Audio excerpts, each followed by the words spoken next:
Halo, Assalamualaikum. Naskah video kali ini saya tulis berdasarkan experience memakai smartphone ini selama 2 kali 24 jam sebagai prime Android device saya. Ya, saya habis cuci gudang dengan menjual semua ponsel Android saya yang harganya di atas 4 juta. Dan saya mencoba bertahan 2 hari penuh dengan Redmi 12 saja. Smartphone baru dari Xiaomi Indonesia yang dibanderol seharga 2 juta rupiah. Hasilnya ternyata lumayan ya, saya tidak tersiksa, masih bisa ambil foto latte art yang saya bikin, posting ke IG story, streaming, gaming buat tes performa dan juga tes latency dari sebuah earphone Bluetooth. Tentunya masih plus buka-buka semua akun sosmed saya dan 2 nomor WhatsApp yang aktif. Apakah saya tidak notice perbedaan performanya dari Xiaomi 12 dan juga Poco F5 yang sudah saya lepas? Tentu terasa sih, terasa sekali. Tapi kalau dibandingkan dengan bandrol harganya, Redmi 12 ini masih deliver kok. Iya, Redmi 12 ini sendiri merupakan smartphone yang komplit. Maksudnya komplit adalah komplit dengan kelebihan dan juga kekurangan. Misal nih, kelebihannya di harga segini tuh, dia jadi salah satu smartphone termurah dari brand resmi yang menawarkan storage 256 GB. Dan sampai saat ini saya belum tahu tentang tipe storage yang digunakan. Skor storage benchmark menunjukkan angka belasan ribu yang disinyalir adalah UFS 2 titik sekian. Namun kalau ngeliat performanya kok kayak eMMC. Kemudian Redmi 12 versi Indonesia juga tak dibekali NFC. Lalu ada 2 problem dari sisi software yang saya temukan dan patut dicatat. Pertama, dia nggak bisa long screenshot alias tangkapan layarnya tak bisa panjang sampai scroll ke bawah. Kedua, auto brightness-nya lamban merespon perubahan kondisi cahaya. Mudah-mudahan keduanya bisa diperbaiki dengan update software. Sementara sisanya paling tinggal hal-hal menyenangkan yang saya rasakan selama menggunakan ponsel ini. I know Redmi 12 ini masih menggunakan prosesor Helio G88 dari MediaTek yang sudah berumur. Tapi buat PUBG Mobile doang mah ini masih kuat main di Balance Ultra. Untuk multitasking juga masih oke, ditopang dengan RAM 8GB yang disematkan di Redmi 12. Buat mereka yang naik kelas dari ponsel sejutaan sebelumnya, saya rasa nggak akan ada masalah. Lain cerita kalau kayak saya yang sebelumnya pakai Xiaomi 12. Ingat, saya turun dari Xiaomi 12 ke Redmi 12 alias 12. Ada beberapa keadaan yang menuntut saya lebih bersabar, terutama saat pas baru buka aplikasi. Kemungkinan besar ini masalah di I/O speed. Anyway, meski masih berfabrikasi 12 nanometer, prosesor ini juga tidak rakus daya. Di hari pertama, nyaris full dengan WiFi, saya pakai download dan main PUBG Mobile, lalu streaming sambil ngetes Bluetooth earphone, ambil banyak foto, dan juga browsing Instagram, dia bisa bertahan hampir 35 jam. Di hari kedua, WiFi cuma saya pakai sebentar buat download series yang akan saya tonton.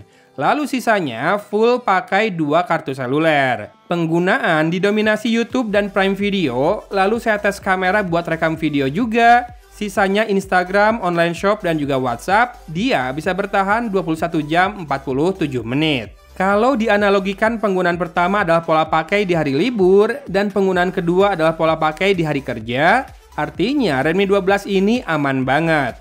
Bisa bertahan seharian dari pagi lepas charger hingga malam saat sudah pulang kerja. Lihat saja keduanya memperlihatkan screen on time yang cukup intens. Lihat di grafik ya, MIUI lagi-lagi tak memberikan info total screen on time-nya ini.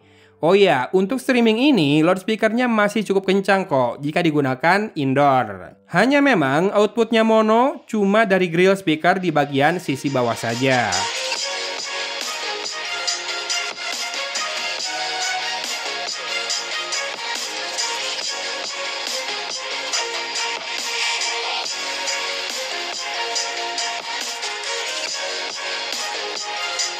Yang suka streaming dan gaming mungkin bakal seneng karena Redmi 12 diberi layar yang makin lega 6,79 inci. Warna yang dihasilkan juga hidup, panel IPS di level harga segini sudah bagus-bagus. Dan di sini dia punya refresh rate 90 Hz di resolusi Full HD+. Respon sentuhan tidak ada masalah, haptic feedback sih ya standar HP 2 jutaan lah. Yang cukup baru justru finishing glass di back covernya yang mungkin dibilang naik kelas sama Xiaomi. Cuma dari segi looks, ini memang membuat Redmi 12 sulit dibedakan dari ponsel lain di kelasnya. Iya, karena tren sekarang memang balik lagi ke glossy back cover dengan frame lurus yang mengotak. Saya suka dengan protokol chargingnya di mana dia dibekali charger bawaan 18 watt dalam box kemasannya.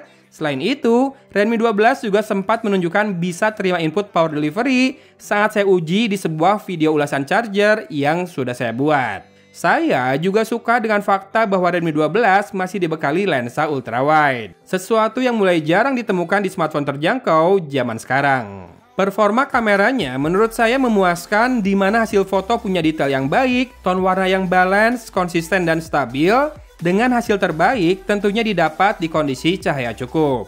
Penurunan detail pastinya terasa di kondisi indoor dan juga di low lights. Hal ini berlaku buat kamera depan maupun belakang ya. Kalau kamera makro, ya asal ada lah. Sementara perekaman video saya nilai oke, tanpa mode steady terasa ada sedikit stabilisasi yang tetap Redmi 12 lakukan. Usable buat merekam momen sehari-hari, cuma belum sampai taraf buat bikin konten.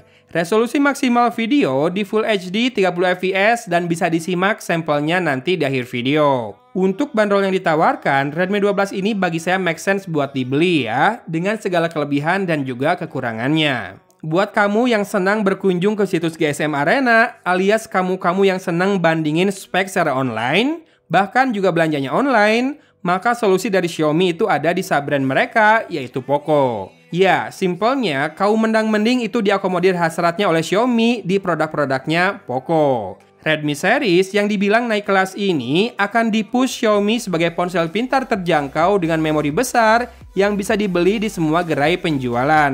Distribusinya nampaknya akan lebih merata, dan pastinya di rantai distribusi ini ada kos tambahan yang tak terelakkan.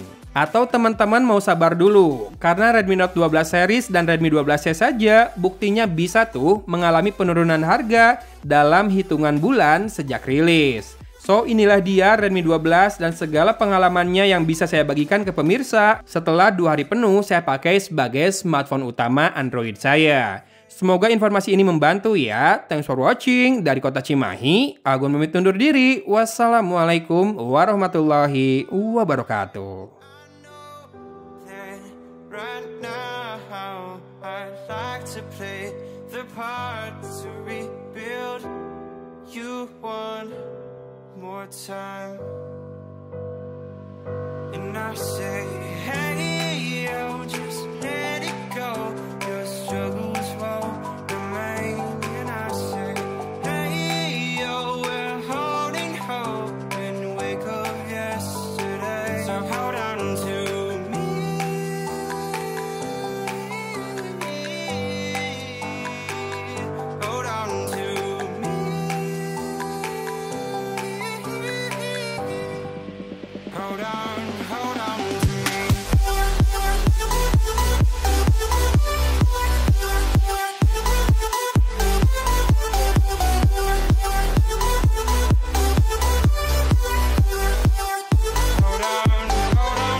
Video Full HD 30 fps dipegang satu tangan. Silakan disimak warna dan juga frame rate-nya. Harusnya stabil karena ini di golden hour, cahaya cukup banget. Audio juga disimak. Saya jalan mundur, maju.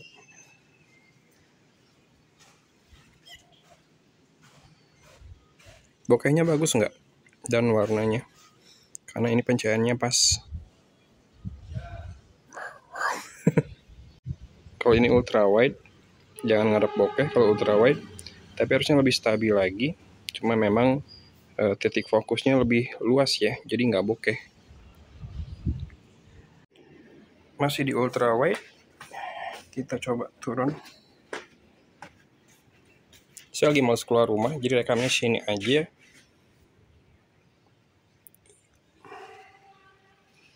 HDR-nya gimana? Ada pelangit.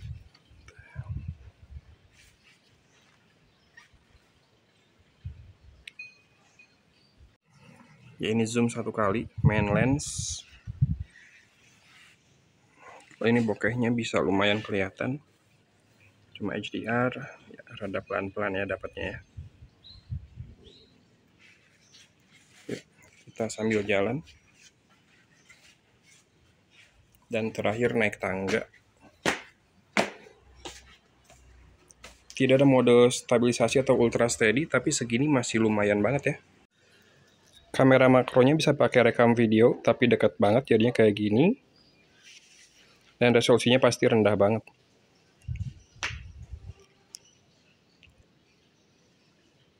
Mau dimakan. Video dan kamera depannya Redmi 12. Di belakang slow banget, tapi kalau cahayanya pas kayak gini. Silahkan disimak terus, sama audionya juga diperhatikan sambil sedikit jalan buat tes stabilisasinya ya. Lebar lensanya, sudut pengambilannya cukup wide. Gimana segini? Bagus nggak? Buat handphone 2 jutaan, 2 juta kurang 1.000 bahkan ya kalau pakai harga promo.